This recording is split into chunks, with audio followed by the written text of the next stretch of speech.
And then as far as the second objection is concerned, the freedom of choice, look at this. I hope you took your coffee after lunch because I'm demanding a lot of intellectual, shall we say, perspicacity here, sharpness.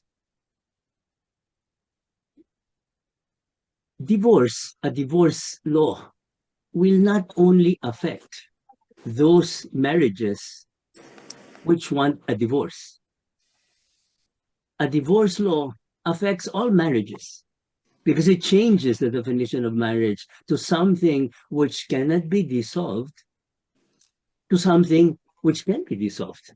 So even if a person, your own marriage, for example, even if you're you're very solid in your marriage, by the fact of a divorce bill, the quality of your marriage is undermined, is watered down, because now it can be impugned. Hopefully nobody impugns it, that neither of you will impugn it, but it's already impugnable, unlike before when it couldn't be impugned. So that's the fallacy of that argument of freedom of choice. Because the law does not behave that way.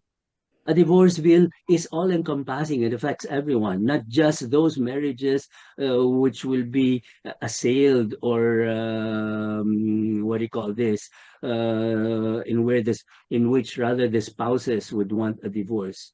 All marriages will be hitherto or henceforth divorceable, as we can say, as I might say. Now let's move on. What do we do with this bill? The first thing we need to address is to remove the red herring. You know, the divorce bill is already dead, right? Right now in this particular Congress. Okay, it passed Congress, but it can't possibly pass the Senate. It's dead on the water. Why? Why not? Well, because it's very divisive. We're just a year away from elections, and nobody's going to touch that and risk supporting it and getting it passed, but then losing the elections next year because that's a very unpopular bill for half of the population or something like that. No? So that's dead on the water. But that's not my point. The point is, why do we have to waste time every year in this exercise? As I said, nowadays, if somebody invites me to Congress and I got invited and also in the Senate, I never go anymore because I really see it's a waste of time. They're not up to an intelligent discussion anyway. They don't give you enough airtime. They don't read the documents, and there's no way of understanding these issues by executive summaries. You have to go a little bit deeper into it. So it's a waste of time. But it's time that we do waste every year, every time this is filed. So what I'd like to happen in this coalition is to attack this in such a way that it can never be filed again. And the first step is this red herring, is to show it once and for all that this is illegal. This is anti-constitutional. There's a reason why when it was passed and a lot of people got nervous. Me, I have never been nervous with this thing because even if it passes in the Senate, it can be assailed for unconstitutionality and the Supreme Court will most probably rule against it. But again, it's going to be a waste, an awful waste of time in that exercise. God knows there's so many other issues that this country has that need to be addressed rather than this stupidity which is called the divorce bill. And I don't mind calling it stupidity because that's what it is. You have to call things by their name. So why is it illegal? First, the Philippine Constitution, Article 15, Section 2, describes marriage as an inviolable social institution. Problem many times with people is they're nominalists. Okay, they change the content of concepts, the content even of names, of nouns, to their own liking. There are three words there, which are constitutional in nature, meaning to say untouchable because they're in the Constitution, unless you make a constitutional amendment, which is, in Spanish, we would call it palabras mayores, no? Son, what do you call these major things. It's not a small thing to make a constitutional amendment. And what are these? Inviolable social institution. Three words. First is the word institution. Let's not be careless about the use of the word institution. When you say that something is an institution, for those of you who are more, shall we say, educated in English, you know, it's something when something is an institution, he is an institution in college, or he's an institution in the movie, and in the movie industry, or he is an institution in the Senate. It's been there since the Velociraptors, etc. Like that meme once showed my good friend, you know, because it's been there so long. An institution comes from the Latin word instituere, to be instituted. An institution is something given, instituted by somebody else, so therefore it's not anymore subject to normal human commerce or business or negotiation. It's there. It's a given. It's established. Not that it's instituted in stone. Of course, it can be changed, but not easily, like the Philippine Constitution is. You don't just change the Constitution, you know. So it's an institution. Now, what kind of an institution is it? It's a natural institution. That's even a stronger word. It's not an institution that was put up by the raising of hands, like what happens with the Constitution of the Philippines, the Malolos Convention, etc., by a constitutional convention. No, it's an institution which is given by nature itself. It's the nature of things to be like that. We're not the author of human nature. We're not the author of nature in itself. It's something given. It was put there by the creator. The problem with our age is precisely this postmodernism, where people are doubt everything. At first blush, it seems like a humility to doubt. I'm not so sure. I'm not sure. No, not to be sure is a cover up for not wanting to abide by what has been established. So in other words, to put skepticism, intellectual skepticism, to be able to change concepts and the contents of concepts because we don't want things to be the way they are. Example, I'm going to touch something which will raise, in Spanish again, we say, levanta ampollas, no, which will raise boils. In Tagalog, we would have say, nakaka-nosebleed, you know. Here, we're more decent, we say nosebleed. The Spaniards would say, nakakatubo ng pigsa sa puwet, no? So that's what levantar ampollas means, you know. At least we're more delicate. We just say, nosebleed, no? Which is, and here's the thing that I will raise, all the business of the LGBTQ, the gender problem. Pardon the aside, but it illustrates the point very well. First of all, they tried to come up with the SOGI bill, making use of the entry point of protecting those with gender confusion, gender problems, appealing to their human rights, which, by the way, is correct, because everybody has a human right as human beings. But for that to segue into defining homosexual rights, transgender rights, that's a different story. You have a right to that as a human being. You don't have a right to that as a homosexual.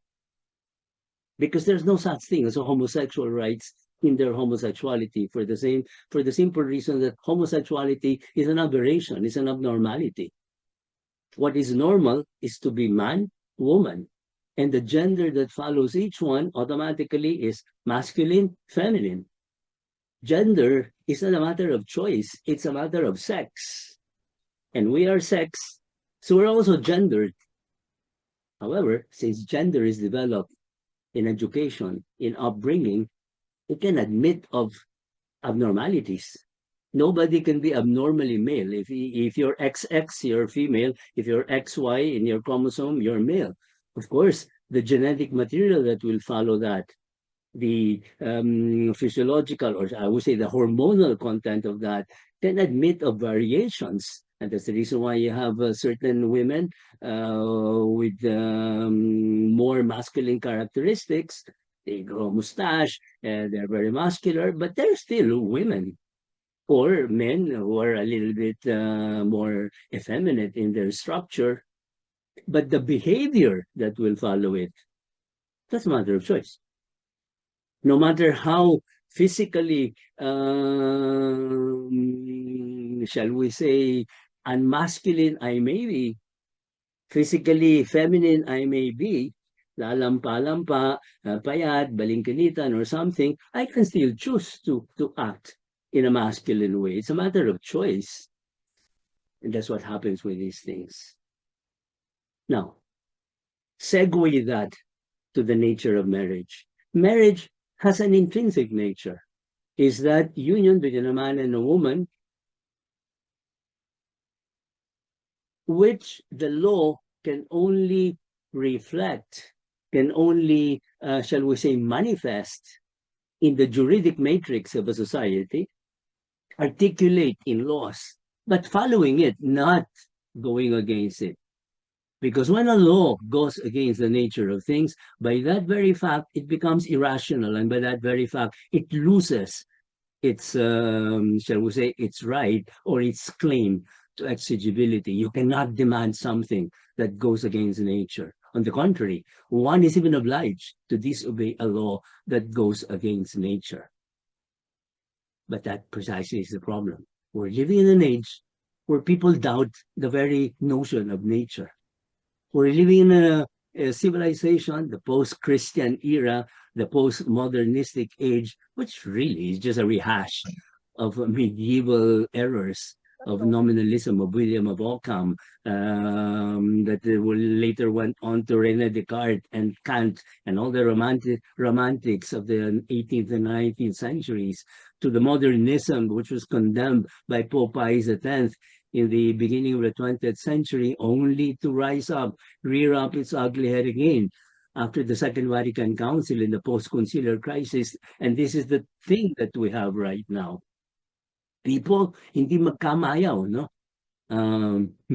The other day, somebody made I got introduced to the notion, it's the first time I heard it, of the so-called Kamala salad, no? This Kamala Harris is very fond of, you know, repeating things and turning them around, and it's like making a salad, no? Makes you think. What did she say? What did she really want to say? It's like a salad of concepts. To which I objected because I said, as I said, I like cooking. A salad is composed of ingredients that are put together. I mean, good ingredients that are put together by a fantastic sauce or dressing that binds the whole thing into a unity. In the case of Kamala Harris, what she has are bad ingredients and then a very bad what they call this binder, that instead of having a salad, a nice salad, what you have there is a diarrhea of sorts. No, it's a mental diarrhea rather than a salad, a beautiful salad. No, imagine if you make a halo halo. Halo halo is one of our national desserts, right? I mean, who doesn't love a halo halo? But imagine if you make a halo halo and the compositions will be something very sour, right? You know, like sampalok, unsweetened, and then something really odd in taste, like what? Like okra, and something still other in taste, like ampalaya. And then you put all of that together with nice ice, and then the dressing that you put into it is suka. So what's going to do with it? It's not going to be, yeah, it's a halo-halo, but halo-halo for making you sick more than anything else. And that's what happens with this red herring.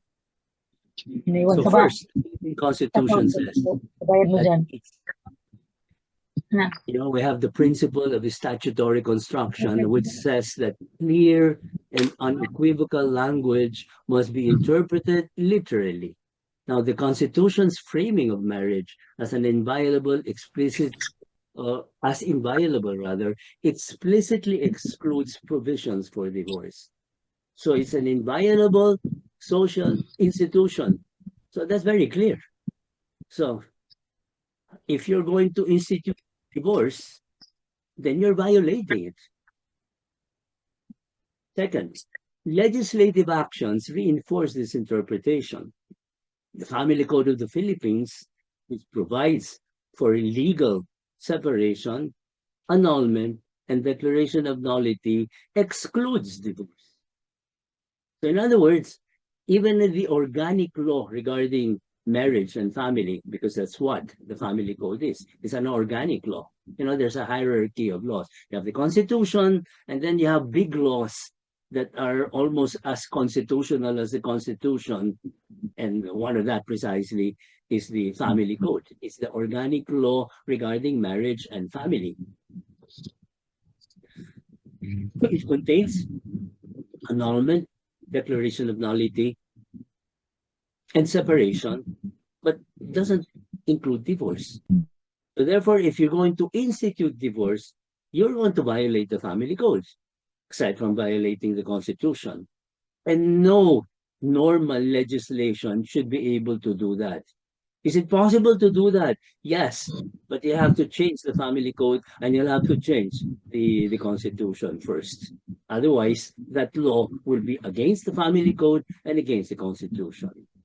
Therefore, marriage's defined inviolability inherently prohibits the legalization of divorce without a constitutional amendment. His position not only respects the literal interpretation of the Constitution, but also honors the historical and cultural ethos of the Filipino people. But we go back to the social reality of irreparably broken unions, which, as I said, is really the driving force behind the growing acceptance of the divorce bill among the legislators and even among the public. The reality of dysfunctional and irreparably broken unions. Note, I used the word unions. Earlier, I used the word marriage, but I wanted to put it in italics because in the preponderant majority of such cases, the reason for the marital breakdown is a serious defect in that marriage from the start, resulting in a veritable fiction of marriage. What is needed, therefore, more than a divorce law, is a juridical mechanism for the declaration of nullity of such marriages. Not a divorce law, which would affect all marriages, but laws which will make the declaration of nullity more efficient, more, shall we say, accessible, more or smoother in its acquisition. That will only affect, therefore, the specific dysfunctional or irreparably broken unions. Now, from that introduction, let's get down to deeper realities.